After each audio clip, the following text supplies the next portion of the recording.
Sunt Carmen Andreșoi, director executiv al Asociației FDP Protagoniști în Educație, o asociație care de 28 de ani continuă în a schimba vieți. Concret, ce facem? Dezvoltăm programe educaționale pentru copii din comunități dezavantajate, astfel încât să oferim oportunități de învățare acolo unde nu există.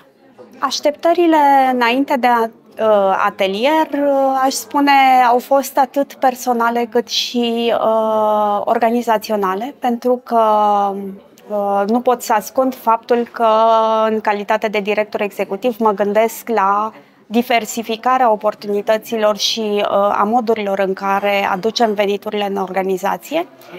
Și, sincer, m-am gândit că acest atelier mă va ajuta să îmbunătățesc cunoștințele mele despre antreprenoriat și să aflu mai multe, dar nu am exclus conectarea cu colegii, networking-ul și, nu știu, colectarea de idei. La finalul acestor 9 zile iau cu mine o nouă Carmen și când spun asta mă gândesc la sensul meu personal de a fi în social după 22 de ani de activitate, dorința mea internă de a lăsa ceva în interacțiunea cu ceilalți și recunoștința că acest lucru mă împlinește. Iau cu mine experiența valoroasă a colegilor, iau cu mine deschiderea pe care mi-am oferit-o zilele acestea să mă uit în oglindă, să recunosc tot ce este valoros în mine, dar nu numai, și ce poate fi îmbunătățit. La întoarcerea acasă îmi doresc foarte mult să integrez.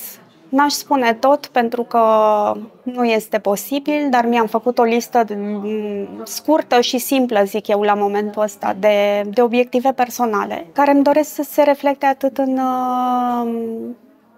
ceea ce fac eu zilnic ca director, cât și în echipa mea și la nivelul comunității pe care o deservim, în special a copiilor și în special a produselor pe care noi le ducem în comunitate pentru a facilita educația. Bine ați venit în lumea ONG-urilor! Poate că v-a fost frică de noi, poate vi se părea că ne cunoașteți, poate că ați pornit cu prejudecăți cu privire la lumea noastră. Mi s-a părut că nu suntem mult diferiți și mă bucur mult că ați acceptat și voi provocarea să fiți cu noi 9 zile. Știm că n-a fost ușoară, dar plec de aici cu speranța că ceea ce noi am sădit în voi zilele astea ne-a apropiat mai mult și că vom face lucruri împreună. Dragi colegi ONG-ști, Empretec este despre fiecare din noi. Poate că ești cel mai bun director, poate că ești cel mai bun specialist în ceea ce faci, poate că ești în căutare de idei. Consider că locul ăsta este potrivit pentru tine. Dă-ți voie să crești și să fii mai bun în ceea ce ești.